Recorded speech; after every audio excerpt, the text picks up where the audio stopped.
Bienvenidos a nuestra clase. En el día de hoy vamos a estar hablando sobre genética molecular y mendeliana, variabilidad de las poblaciones. Corresponden estos temas a la actividad guía número 2 de biología de grado 10. Quien les habla la licenciada Ginés Mestres Jaramillo. Reflexión: te darás cuenta que lo que hoy parece un sacrificio mañana terminará siendo el mayor logro de tu vida.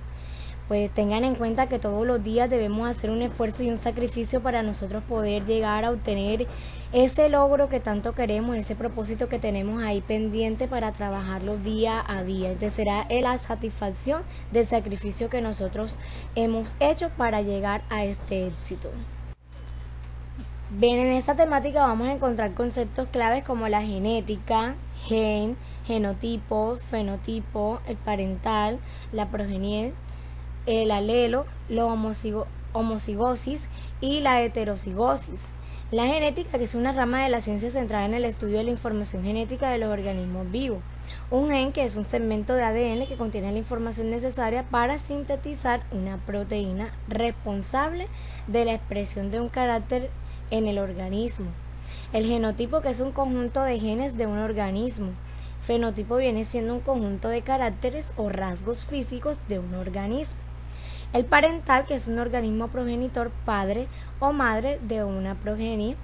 La progenie, que viene siendo el conjunto de organismos descendientes de los parentales. El alelo, que es una de las formas alternativas de un gen. Un alelo puede ser dominante o puede ser recesivo. La homocigosis, que viene siendo la condición en la que los alelos de un gen son idénticos, y la heterocigosis es la condición en la que los alelos de un gen son diferentes.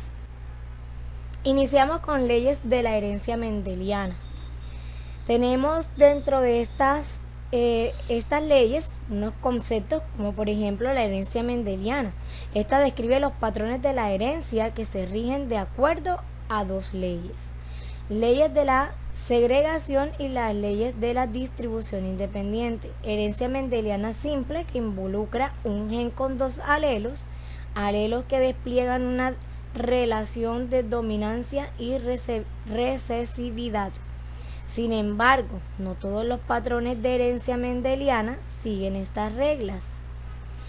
Extensiones de la herencia mendeliana son patrones más complejos que involucran múltiples alelos o múltiples genes o la expresión de ambos alelos. Bien, dentro de las leyes de Mendel encontramos la primera ley, que nos dice: cuando se cruzan dos variedades de individuos de raza pura para un determinado carácter, todos los híbridos de la primera generación son iguales, que es lo que podemos nosotros observar en esta imagen. Tenemos los padres y tenemos aquí la primera generación que sale de estos, primera generación de híbridos. La segunda ley dice que cuando se cruzan variedades de la primera generación entre sí, se obtienen semillas amarillas y verdes, que viene siendo en la proporción 3.1, como lo podemos observar aquí en esta segunda generación. Un 75% son amarillas y un 25% son verdes. La tercera ley dice que cuando se cruzan plantas de diferentes y que difieren de dos caracteres híbridos, cuyo genotipo, por ejemplo, es AA, como podemos ver aquí, AA, estas dos que se empiezan a cruzar, se originan cuatro tipos distintos que se combinaron de las dos formas posibles, que es lo que tenemos aquí abajo. Vemos el cruce de estas de híbridos, resultado que podemos obtener, donde se obtienen 16 genotipos posibles, como lo podemos observar aquí en esta tercera generación. Entonces, primera generación que sale de la primera ley, donde se cruzan dos caracteres de híbrido. Viene la segunda generación, que viene siendo el cruce del resultado de la primera generación que se dio, y de la tercera pues sale el cruce de los descendientes que se dejó de la segunda generación, completando 16 genotipos posibles. Los cromosomas Son estructuras longitudinales que se encuentran en el núcleo de las células y son el soporte de la información genética. Quiere decir que dentro de los cromosomas nosotros encontramos toda la información genética de un ser vivo. En las células eucariotas el ADN se encuentra en el núcleo asociado a unas proteínas llamadas histonas. Este complejo recibe el nombre de cromatina. Aquí podemos observar el cromosoma y nos están señalando sus partes, donde encontramos el locus, que viene siendo un lugar específico en donde se encuentra un gen. Cada gen puede tener varias formas alternativas llamadas alelos. Encontramos también las cromatinas hermanas, que viene siendo todo el exterior de el extremo de cada cromosoma. En estas moléculas de ADN idénticas que se separan durante la mitosis. Entonces estas cromatinas son las que se separan para hacer el proceso de duplicación del material genético. Tenemos la parte inferior del cromosoma que se llama telómeros, donde el ADN es repetitivo y no codificante de proteína ubicado en el extremo de cada cromatina. Mantiene la estabilidad estructural. Tiene un nucleótido, que es la unidad estructural del ADN, formada por un grupo de fosfato, un azúcar llamada desoxirribosa y una de 4 posibles bases nitrogenadas, en el cual encontramos la adenina, la timina, la citosina y la guanina. Tenemos la histona, que vienen siendo las proteínas que protegen y compactan las cadenas de ADN que se desarrollan a su alrededor. Con esto conformamos también todo lo que es el cromosoma. Tenemos por último el centrómero. El centrómero, que la misma palabra lo dice, viene siendo la región donde está condensada e interactúa el uso cromático de las células durante el proceso de mitosis. Entonces, todo este proceso y los centrómeros pues ayudan a la división de las cromatinas en el proceso de separación y duplicación del material genético. Tipos de cromosomas. Los cromosomas se pueden clasificar de acuerdo a la posición del centrómero dentro de el mismo cromosoma. Entonces tenemos los metacéntricos. Estos metacéntricos quiere decir que el centrómero está ubicado en el centro de sus cromátidas, es decir, los brazos P y Q son aproximadamente de la misma longitud. Tenemos el submetacéntrico. En el centrómero se encuentra desplazado claramente del centro del cromosoma, porque lo podemos evidenciar que se encuentra un poco más arriba, por lo tanto sus brazos son diferentes en cuanto a su longitud. Tenemos el telocéntrico, que con los centrómeros de un extremo, este cromosoma solo tiene los brazos más largos, los brazos inferiores son más largos que los superiores. El acrocéntrico, pues el centrómero está ubicado cerca de uno de estos del brazo, considerablemente pues son más grandes y comparado con los otros, que lo podemos ver aquí en esta imagen. El cariotipo es un conjunto de cromosomas de una célula, de un individuo o de una especie, después del proceso en que se unen por pares de cromosomas idénticos y se clasifican según determinados criterios. Los cariotipos nos brindan información para poder usar una medicina preventiva que disminuya la mortalidad infantil en algunos casos. Estos son uno de los beneficios que podemos encontrar dentro de lo que es un cariotipo. Aquí podemos observar un cariotipo humano. Nosotros estamos conformados los humanos por 23 cromosomas. Tenemos su división, su separación de acuerdo a las características que estos tienen. Entonces dices, es el ordenamiento y la clasificación de los cromosomas según la morfología. En un humano, como le venía diciendo, son 22 pares de autosomas y un par sexual que conforman los 23 pares de cromosomas. Recuerde que si es mujer, pues es XX, si es hombre es XY. Y recuerde que el hombre es quien pasa el último cromosoma para identificar el sexo de ese ser que van a nacer. Entonces, en este caso tenemos el grupo A, que vienen siendo los 3 primeros grupos de cromosomas, los primeros 3 pares corresponden al grupo A, que son los metacéntricos. El grupo B corresponde a 4 y 5, ¿sí? A los pares 4 y 5 que corresponden al submetacéntrico. Tenemos entonces los siguientes pares pues que hacen parte de la división C, Todos estos hacen parte de la división C. Del 6, par 6, 7, 8, 9, 10, 11 y 12 hacen parte de esta división de C. Tenemos de la 13 a la 15 que vienen siendo los acrocéntricos. Viene siendo el grupo D. El grupo E, que hace parte del par 15, el par 16, 17 y 18, que lo podemos ver aquí. Par 16, 17 y 18 hacen parte del grupo E. Y el grupo F, que hace parte del 19 y 20. Por último, el 21 y 22, que son los que no tienen los brazos superiores, nada más tienen los inferiores, hacen parte de los acrocéntricos. Y por último, el par 23, para completar este cariotipo humano, tenemos el par X y en este caso Y. Recuerden que si es mujer sería XX. En este caso, un cariotipo de un hombre tiene XY. Aquí lo estamos observando. Entonces recuerde que los humanos tenemos 23 pares de cromosomas. 22 son autosomas. Todos estos son autosomas, a excepción de estos dos que vienen siendo sexuales.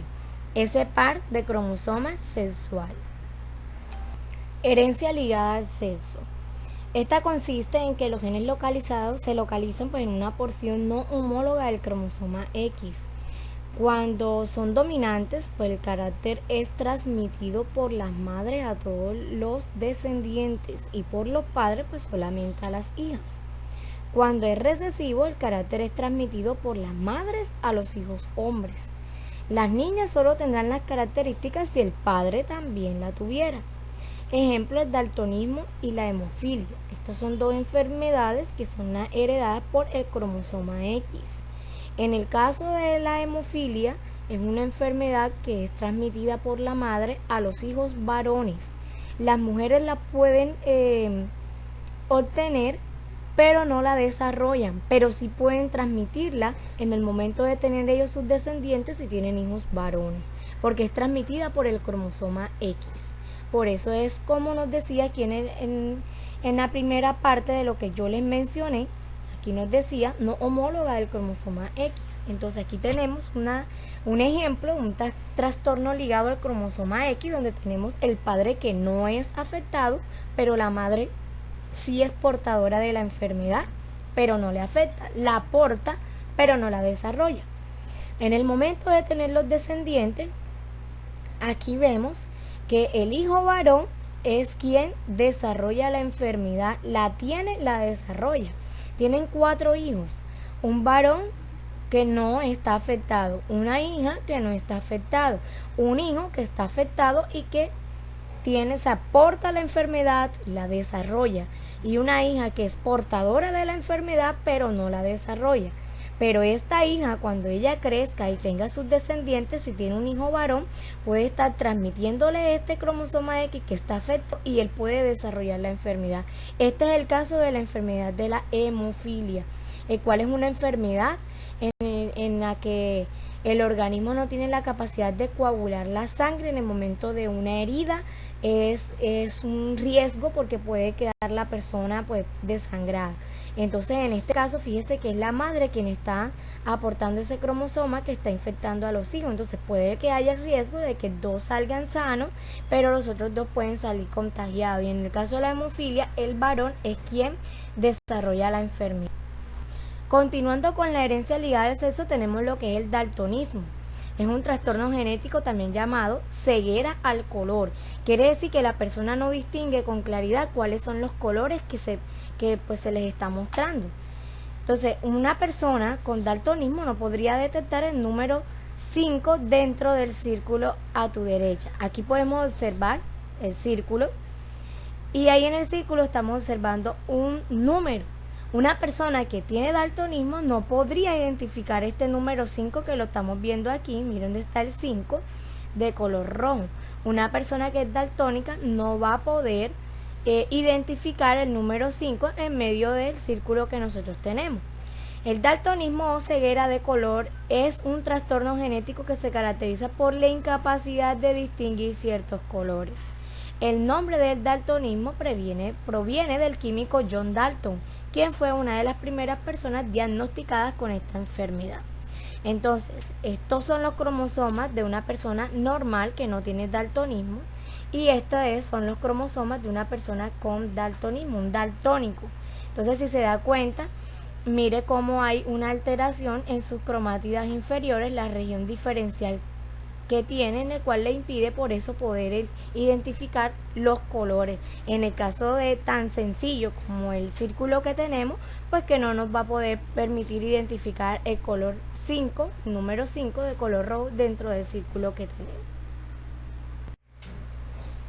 La codominancia y dominancia incompleta. Este es otro tema que nos da la variabilidad genética.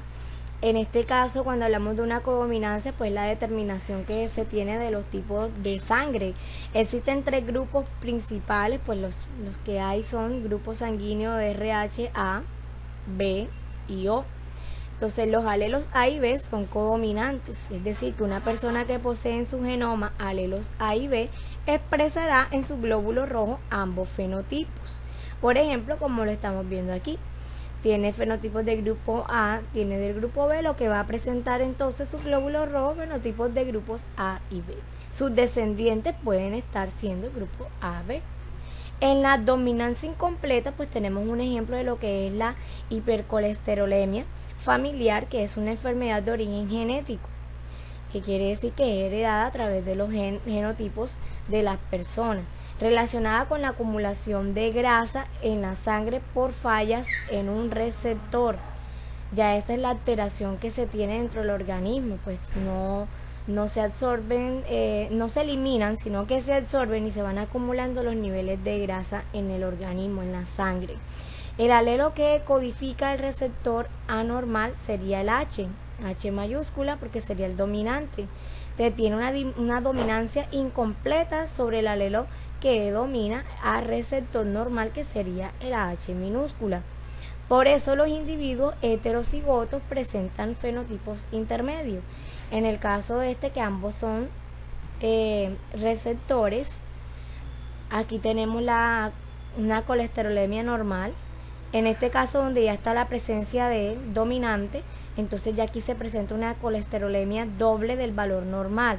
Y aquí están los dos dominantes, donde ya aquí el valor es una colesterolemia quintuple del valor normal. O sea, ha aumentado más los niveles de problemática de esta enfermedad o de esta anomalía genética que se está dando.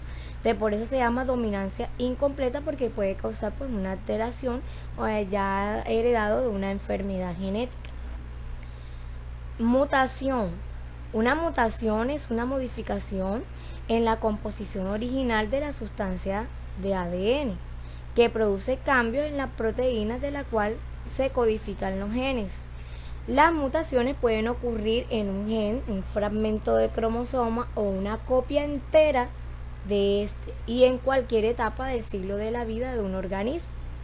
Las mutaciones somáticas solo se transmiten a las células que derivan de la célula mutada. Aquí estamos viendo 2 tipos principales de mutación, que son las germinales y las mutaciones somáticas. Una mutación germinal, pues aquí nos están diciendo que se heredan y se encuentran en todas las células susceptibles a riesgo genético. Las células somáticas, recuerde que son aquellas, las células somáticas son todas aquellas células de nuestro organismo, a excepción de las células sexuales, que sería el espermatozoide y el óvulo. A excepción de germinales, quiere decir que hacen parte de una mutación que se hereda y se encuentran en todas las células susceptibles a riesgo genético. En este caso estamos hablando de las germinales, quiere decir que aquí involucran las células sexuales, y en el momento de que estas sean las que estén dando una mutación, esa mutación va a estar específicamente en todas las células del organismo de la persona. En el caso de las somáticas, pues hablamos de células que ya no hacen parte del óvulo y el espermatozoide, son factores externos al ambiente que causan este tipo de mutaciones. Estas mutaciones no se heredan porque son somáticas, como le acabo de decir. Estas mutaciones somáticas hacen parte de las células, como por ejemplo glóbulos rojos, glóbulos blancos, las células epiteliales. Esas son las células del organismo que nos conforman, a excepción de las células sexuales. Entonces se encuentran específicamente en una parte de nuestro organismo, están dentro de los tejidos de nuestro cuerpo y pueden entonces formar células tumorales, que es de ahí donde vienen los problemas de cáncer. Entonces por eso nos dice que son factores externos ambientales. Mutaciones según el efecto sobre el organismo. Podemos encontrar mutaciones beneficiosas, son aquellas que aumentan la probabilidad de supervivencia del individuo y de la especie. Tenemos las neutras, que no tienen consecuencias evolutivas, y las perjudiciales, que disminuyen la posibilidad de supervivencia del individuo y de la especie. Las mutaciones son uno de los mecanismos que aumentan la variabilidad de la especie y son, por tanto, un motor de la evolución. Mutaciones según la extensión. Tenemos mutaciones que pueden afectar al marco de lectura, como la adición, inserción y la deleción, que las podemos ver aquí en la imagen que nos están mostrando. Estas dos imágenes, aquí encontramos la inserción, donde se da la mutación por parte de las secuencias en las cadenas de estos aminoácidos. En la deleción, pues el intercambio que se da de estas cadenas. Entonces mire que en el orden que se da del orden genético de los aminoácidos, pues aquí hay un intercambio en los cuales el ADN es dado.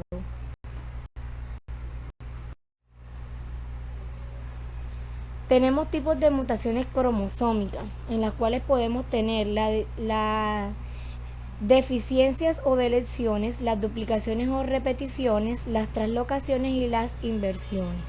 En el caso de las deleciones, pues consiste en la pérdida de un segmento cromosómico de un cromosoma y por tanto de los genes en el contenido. Entonces, un fragmento en el momento de unir todo el proceso de las cromátidas, un fragmento de este cromosoma se pierde, se da una ruptura, se da una pérdida y pues con este se pierden también algunos genes. Tenemos la duplicación o repeticiones, en el cual hay un entrecruzamiento. Aparece un segmento cromosómico más de una vez en el mismo cromosoma o en otro. Entonces podemos ver que la secuencia no se está dando de manera normal, se da una alteración en que se está repitiendo. Por ejemplo, en este caso, mire que se ha repetido en más de una ocasión esa cadena y por lo tanto pues se da una repetición que va a ocasionar una mutación, una alteración genética. La translocación viene siendo el intercambio de la localización de un segmento cromosómico. Puede ser recíproco, con intercambio entre dos cromosomas no homólogos, o no recíproco, o transposición cuando no se produce intercambio. Entonces hay un entrecruzamiento aquí, pero que no se está dando de manera adecuada, y es lo que va a dar una alteración en el momento de proceso de replicación de este material genético. Entonces ahí se da lo que es una translocación. Las inversiones. Aquí tenemos un segmento cromosómico que gira a 180 grados y su secuencia génica puede invertir con respecto a la del resto del cromosoma. Entonces en el momento de dar esta secuencia genética en la que se debe estar dando la formación no se da de manera adecuada y es lo que da una alteración genética. Entonces mire que cambia completamente el orden, ¿sí ve? Mire dónde está el inicio de las cadenas, del orden en el que debe ir una cadena cromosómica, una formación cromosómica. En el momento de dar la vuelta a 180 grados, pues va a quedar de manera desorganizada, tanto la secuencia no va a quedar, va a quedar de manera invertida. Entonces por eso se llama inversiones y puede entonces traer consecuencias de malformación.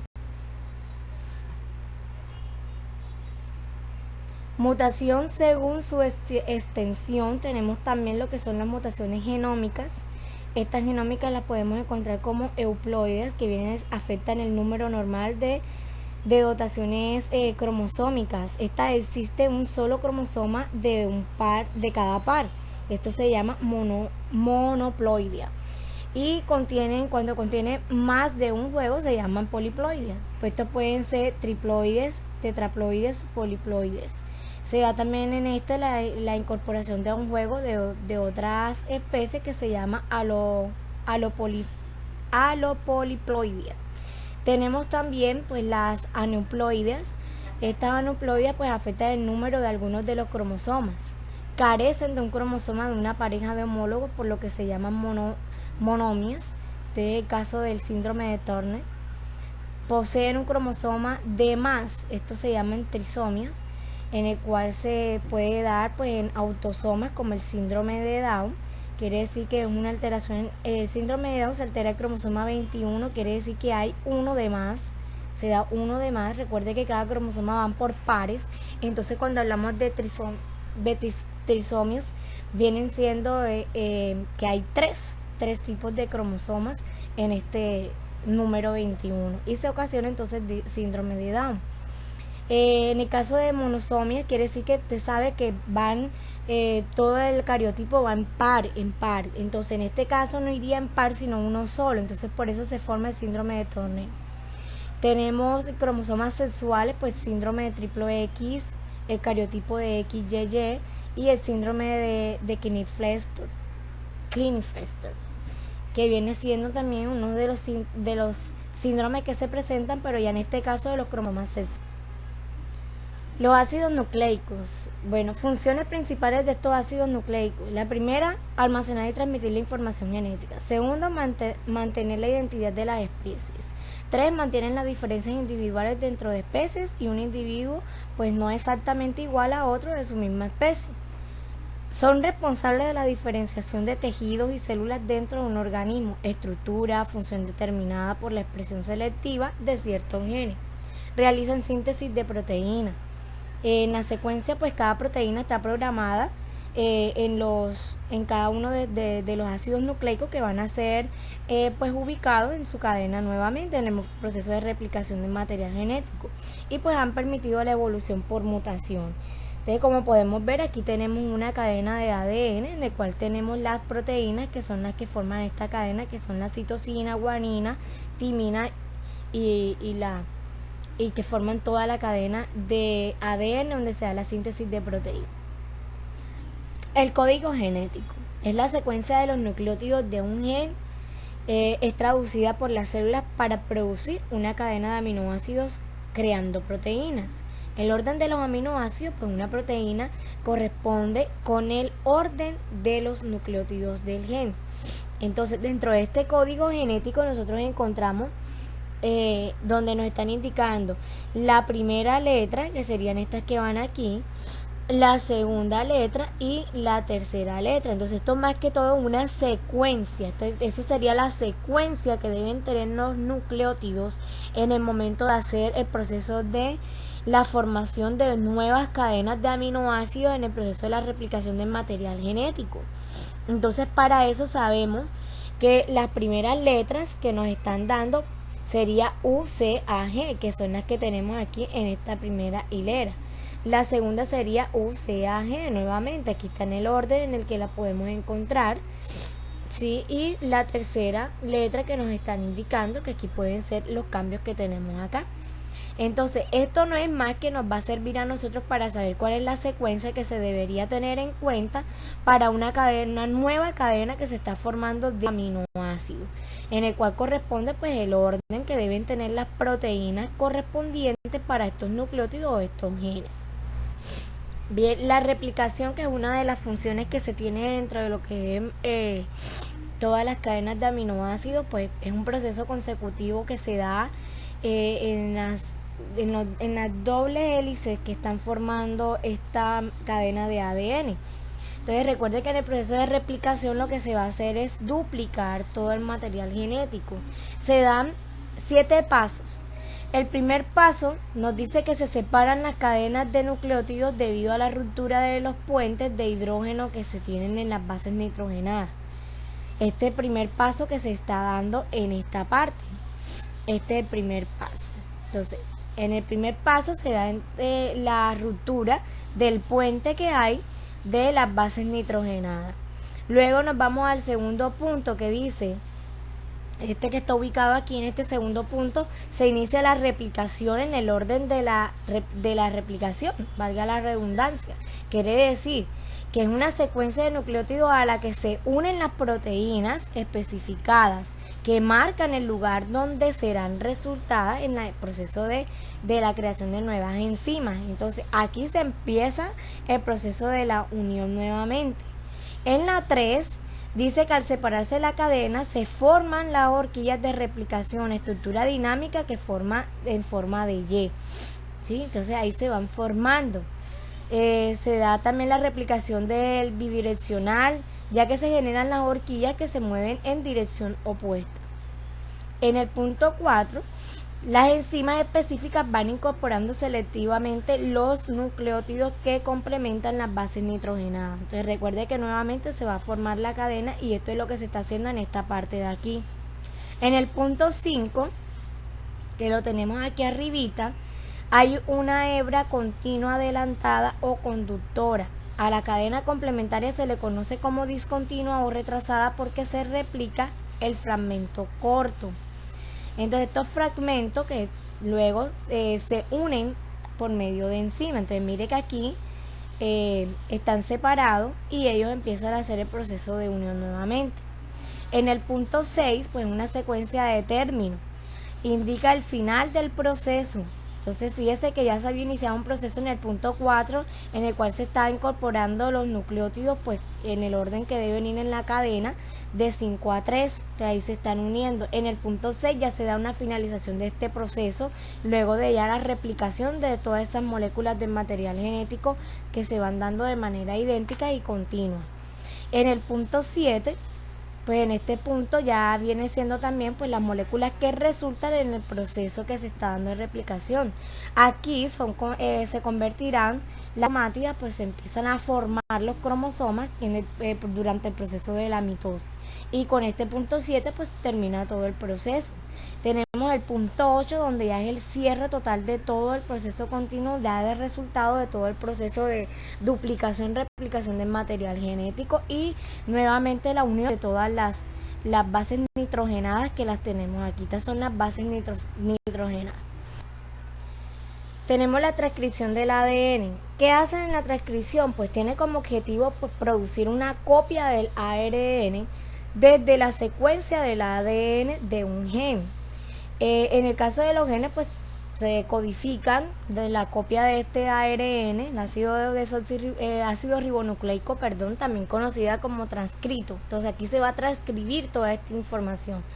Esa información que se necesita de los pilopéptidos. Entonces, primero la enzima de ARN, que es la polimerasa, se une a una secuencia de ADN. Entonces se da la unión. Esto se le llama promotor, se encuentra al inicio de un gen, cada gen tiene su propio promotor. Ese promotor es el que le va a indicar cuál va a ser el proceso de la replicación de ese material genético, de esa información. Una vez unida la helicasa, se separan las cadenas de ADN para proporcionar entonces el molde nuevo de lo que se va a trabajar. Entonces es un proceso continuo al que vimos anteriormente. ¿Sí? Entonces ya terminado el proceso de replicación, vamos a la transcripción del material genético. Aquí entonces se hace una transcripción de lo que es el ARN. Todo este proceso se da en medio de los ribosomas, donde se va a dar esa transcripción. Entonces hay un ARN de transición que va a ser el que va a transmitir o a llevar esa información que necesita para poder nuevamente incorporar todas las helicasas que se están separando y proporcionar un nuevo molde de las bases nitrogenadas.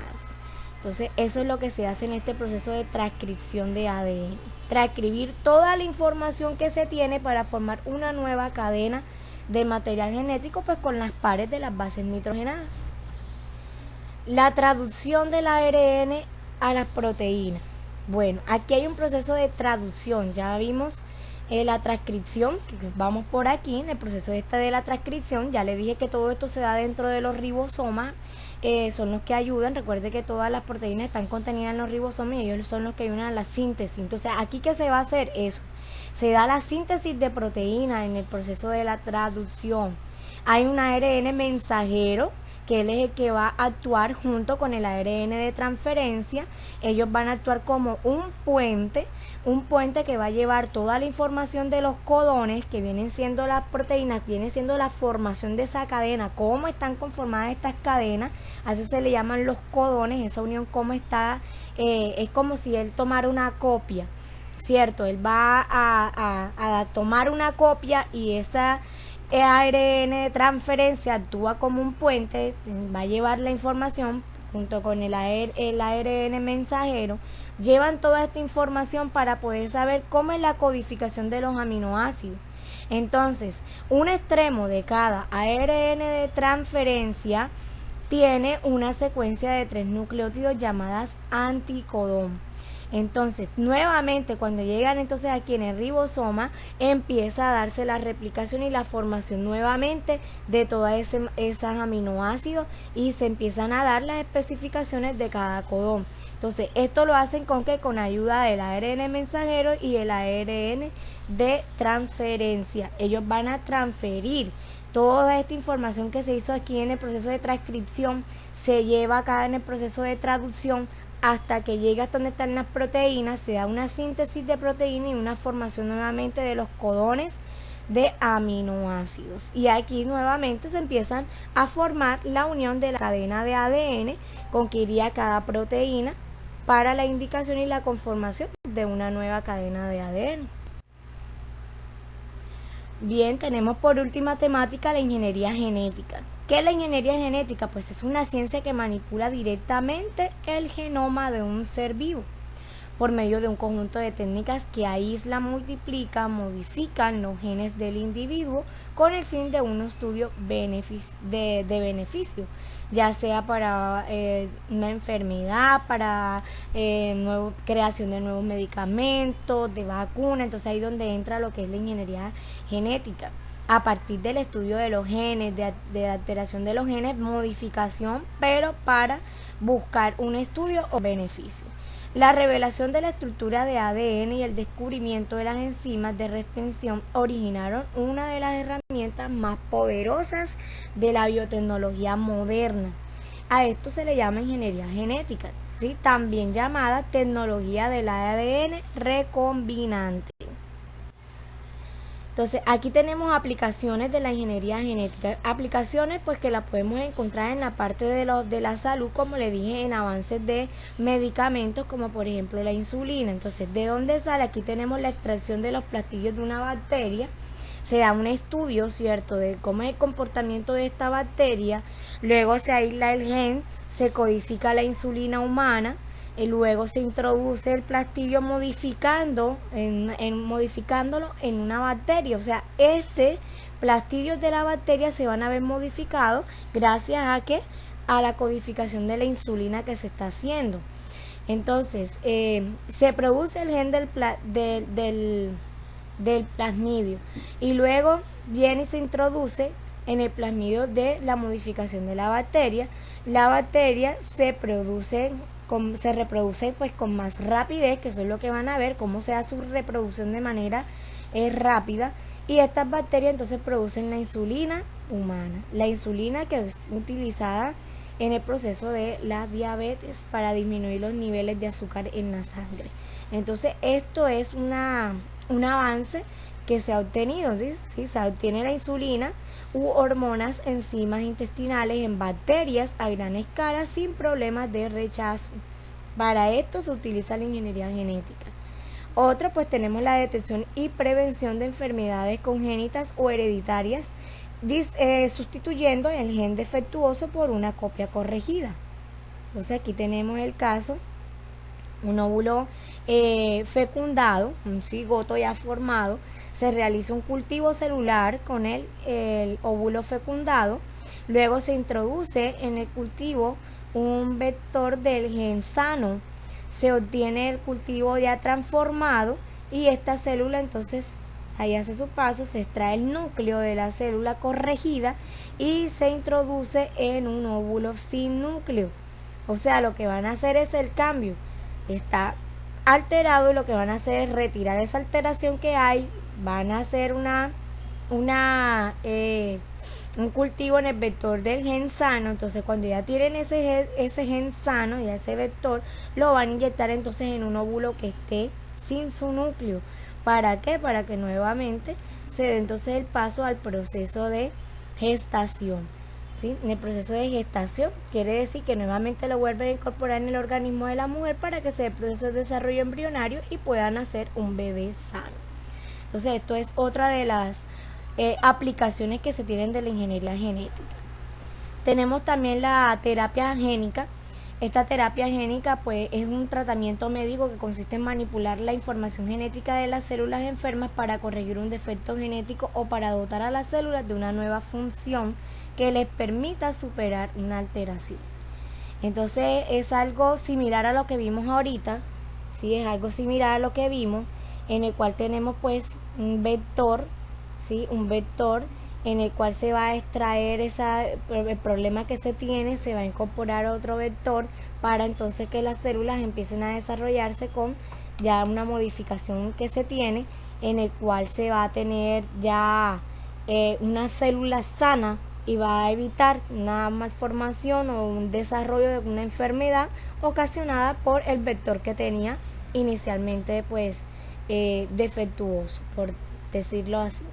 Tenemos organismos genéticamente modificados, pues en el caso también aquí tenemos otro ejemplo en un cultivo de plantas que también se puede dar esta modificación buscando también beneficios. Recuerde que todo lo que se dé de todo lo que es la ingeniería genética es debido a beneficios, buscando siempre modificarlo para la salud o estudios que puedan llevar a mejorar la calidad de vida de las personas. Bien, tenemos la orientación para la actividad de aprendizaje número 2, que es la que van a desarrollar. Tenemos la actividad número 1, pues que consta de aquí tenemos un cariotipo de una célula de un ratón, un cariotipo en el cual, teniendo en cuenta el cariotipo, vamos a responder las preguntas A, B y C. El punto número 2 que habla sobre los tipos de mutación que se presentan en la secuencia de ADN. Entonces aquí nos están dando una secuencia de ADN y vamos a identificar cuál va a ser la modificación que se le da. Esto no es una pregunta de selección múltiple. Aquí usted tiene que responder cuál sería la secuencia para cada uno. Esto lo debe realizar con el código genético. Una secuencia de código genético es lo que debe ir en cada una de esas. Punto número 3 es una tablita que vamos a completar. Entonces nos dice, desarrolla la actividad A, B y C teniendo en cuenta la siguiente tabla en la que se indica la cantidad de cromosomas de algunos organismos. Entonces aquí tenemos algunos organismos como el caracol, los humanos, el caballo, la carpa. Tenemos cuáles son la cantidad de cromosomas que se tiene cada uno. Tenemos entonces... vamos a determinar si son células haploides o diploides. Para eso tenemos los puntos. El primero, que es el A, dice, realiza en tu cuaderno una tabla con la del modelo y escribe el número haploide o cromosomas, de cada organismo.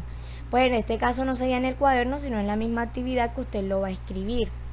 Entonces tenemos la B, escribe el número de cromosomas que tienen los siguientes tipos de células de cada organismo. Aquí lo vamos a escribir.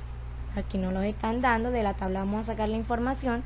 El último dice, dibuja el proceso de división celular que sucede en la mosca de la fruta para pasar de pupa a mosca adulta. ¿Ya? Este es el proceso de la mosca, cómo se reproduce la mosca. Punto 4.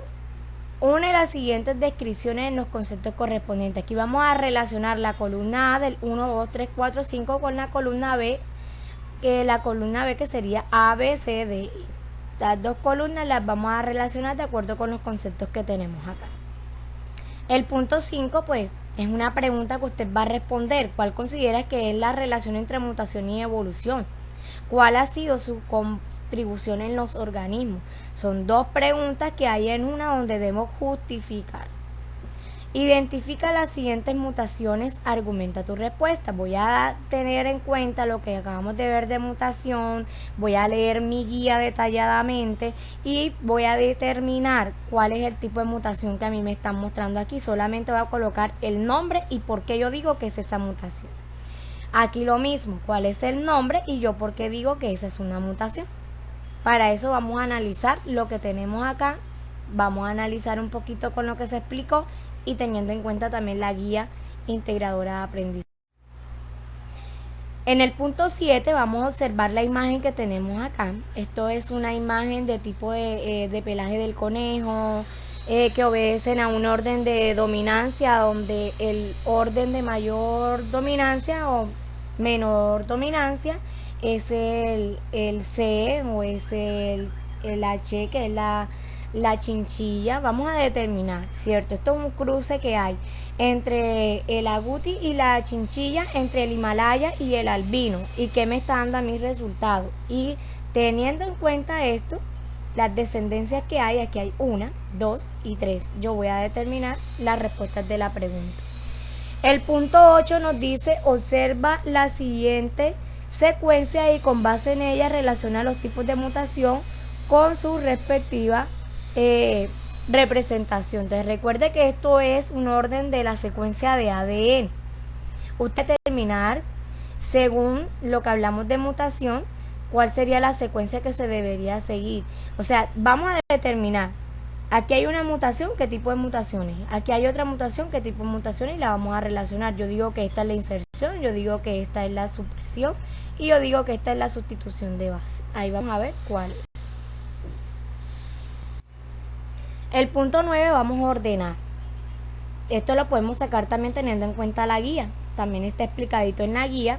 Tenemos entonces 6 puntos en los cuales vamos a organizar estos 6 puntos, ¿cierto? ¿Cuál es el primero, el segundo, el tercero, el cuarto? El orden en el que se da el proceso. Y la última actividad, punto 7, falta también todavía la del proyecto de aula. Punto 7, pues es leer la información que tenemos, lo que tenemos contemplado aquí en la imagen y vamos a Por último, como les decía, la actividad de proyecto de aula son 4 preguntas muy puntuales para responder. Recuerde que estamos hablando del consumo responsable del agua, entonces vamos a ver cuál es la importancia de este consumo responsable del agua. ¿Cuál es el consumo de agua que se refleja en el recibo de tu hogar en metros cúbicos? Vamos a anotarlo ahí, tenerlo presente. De acuerdo a ese consumo que ustedes tienen en su casa, ustedes van a ver pues, que se refleja en su factura. Vamos a dar 10 formas en las cuales tenemos que poner nosotros en práctica para ahorrar el agua y notar también cómo va a disminuir ese consumo. Aquellos estudiantes que se les disminuya el consumo de agua para la fecha más o menos, dando una fecha estimada para finalizar el proyecto, que sería aproximadamente en agosto-septiembre, se les va a pedir a ustedes evidencia de ese consumo. Entonces, teniendo en cuenta lo que van a hacer con esta actividad, finalizando, esos estudiantes que logren disminuir el consumo de agua en su casa, pues tendrán una calificación de 5 en su proyecto de aula. De cuáles son las principales agentes contaminantes del recurso hídrico. Entonces mire que son 4 preguntas muy sencillas para analizar y responder. Listo, bueno, esta actividad va a estar asignada para entregar el día 14 de abril. 14 de abril es la entrega de esta actividad. Recuerde cumplir con la estructura de presentación del trabajo que se evalúa dentro de la rúbrica y recuerde subir su actividad a la plataforma en formato PDF. Listo, recuerden la rúbrica de evaluación en el cual se le está evaluando un 35% el saber, un 35% el hacer y un 30% que va el ser incluido con la presentación del trabajo. Listo chicos, no siendo más, pues se les agradece por la atención prestada a la presente y pues cualquier duda estaremos aclarándola durante el encuentro sincrónico. Que tengan excelente día.